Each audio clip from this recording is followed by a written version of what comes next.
ஸ்ரீ லலிதாம்பிகையின் ஆபரணத்திலிருந்து வித்யை மற்றும் ஞானத்தின் வடிவமாக குழந்தை வடிவில் அவதரித்தவள் பாலாம்பிகை. நிகரற்ற அழகுடன் குழந்தையாக காட்சி தந்தாலும் தைரியம் மற்றும் வீரத்தின் உருவமாகவும் போற்றப்படுகிறாள். போர் புரிவதில் அசாத்திய ஆற்றல் பெற்றவள் பாலாம்பிகை. பாலாம்பிகையின் அவதாரமே ஒரு போரின் நிமித்தமாக ஏற்பட்டதுதான். சிவபெருமானின் நெற்றிக்கண்ணால் சுட்டெரிக்கப்பட்ட மன்மதனின் சாம்பலிலிருந்து தோன்றியவன் பண்டாசுரன். தன் தவத்தின் பலனாக வரங்கள் பல பெற்றவன். மேலும் பெண்ணின் கருவிலிருந்து தோன்றாத ஒரு பெண்ணால் மட்டுமே தன்னை அழிக்க முடியாது என்ற ஆணவத்தில் தேவர்கள் அனைவரும் ஸ்ரீலலிதாம்பிகையை சரணடைந்தனர். அவனுடைய கொடுமைகள் எல்லை மீறி போகவும் பண்டாசுரனின் கொடுமைகளிலிருந்து தேவர்களை காப்பாற்ற திருவுள்ளம் கொண்ட அம்பிகை தன்னுடைய ஆபரணத்திலிருந்து 9 வயதுடைய பெண்ணை தோற்றுவித்தாள். அவளே ஸ்ரீபாலாம்பிகை.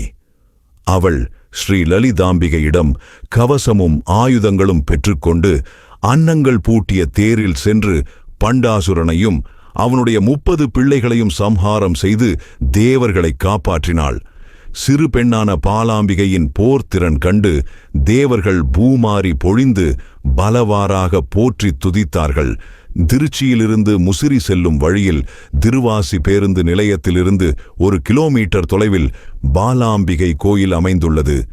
இங்கு இறைவன் மாற்றுரைவரதீஸ்வரர் என்று அழைக்கப்படுகிறார். சுமார் 1500 ஆண்டுகள் பழைமையான இக்கோயில் ஹொய்சாள மன்னர்களால் கட்டப்பட்டது. இங்கு சுவாமி கிழக்கு நோக்கி இருக்க, அம்பிகை அவரை பார்த்தபடி மேற்கு நோக்கி காட்சியளிக்கிறாள். தாமரை மலரில் நின்றபடி காட்சி தரும் அம்பிகையின் அழகை காண கண்கோடி வேண்டும். 12 ராசி சக்கரத்தில் ஒன்றான கடகம் இராசி மற்றும் கடக லக்கினத்தில் பிறந்தவர்கள் தங்கள் வாழ்க்கையில் நலம் பெற்று வாழ இங்கு வந்து பிரார்த்தனை செய்ய வேண்டும் என்று கூறப்படுகிறது. இவளை வழிபாடு செய்வதால் நரம்பு தளர்ச்சி, வாதம், வலிப்பு, மாதவிடாய் பிரச்சனைகள் தீரும். தாமரை மலர்வது போல் அவளே இந்த புவனம் முழுவதும் மலர்ந்திருக்கிறாள், காக்கிறாள்.